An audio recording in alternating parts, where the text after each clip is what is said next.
হাইকোর্টে গতকালকে তোমাদের পক্ষ হয়ে তোমরা যারা নিজেরা স্লোগান দিচ্ছ, রাস্তায় নেমেছ, তোমাদের পক্ষ হয়ে অ্যাপিলেট ডিভিশনে তারা আবেদন করেছে শুনানির জন্য। রাষ্ট্রপক্ষ তোমাদের প্রতি সদয়, কিন্তু তোমরা শুধু স্লোগান দিচ্ছ না। আওয়ামী লীগ কি দোষ করলো? কেন আওয়ামী লীগের অফিস বাংলা কক্সবাজারে? কিসের কোটার কথা বলো? বাংলাদেশের সবচেয়ে পরীক্ষায় যারা ভালো রেজাল্ট করে তাদের দেখে দেখে প্রতিযোগিতামূলক পরীক্ষার মাধ্যমে বাংলাদেশের 2-3টি বিশ্ববিদ্যালয়ে ছেলে মেয়েদেরকে ভর্তি করা হয়। যেই কোটা তুলে দিবা, সেই 2-3টি বিশ্ববিদ্যালয়ে ছেলে মেয়েরা পিএসসির সকল পরীক্ষায় পাস করবে।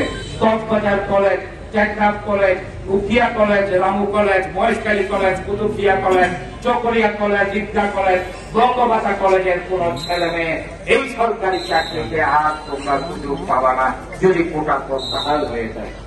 আমরা কোটা সংস্কারের পক্ষে। আমরা জেলা কোটা আরো বানাতে হবে। জেলা কোটা অন্যান্য কোটা যদি বেশি হয়ে থাকে সমন্বয় করতে হবে। কক্সবাজার জেলার জন্য বিশেষ কোটা তো আমরা দাবি করি। আমরা সকলে এই দাবি করি। যারা এখানে মিছিল করছো আজকে, তোমরা যারা এখানে মিছিলে আসছো, তোমরা কি জানো এখানে যদি কোটা তুলে যায় তাহলে তোমাদের ছেলে মেয়েরা এখানে কি তোমরা কি আর কখনো বিসিএস পাস করবা? আর কখনো সরকারি চাকরিতে তোমরা আসবা? কখনো সুযোগ নাই। আমরা কোটা রাখার পক্ষে, তবে যদি কোথাও কম বেশি হয়ে থাকে সেটি সমন্বয় করলো আমরা সমর্থন দিচ্ছি তোমাদের সাথে।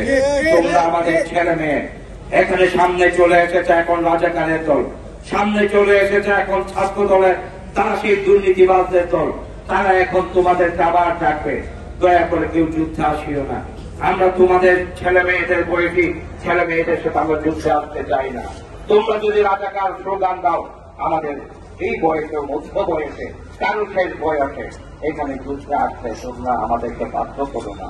আমরা বিনীতভাবে অনুরোধ করছি, আমরা সকল অভিভাবকদের কাছে বলছি, আপনারা যে যার ছেলে মেয়েদের ভবিষ্যৎ রক্ষার্থে আপনারা কক্সবাজারের জন্য বিশেষ কোটা আপনারা দাবি করুন, আমরা আপনাদের পক্ষে থাকবো।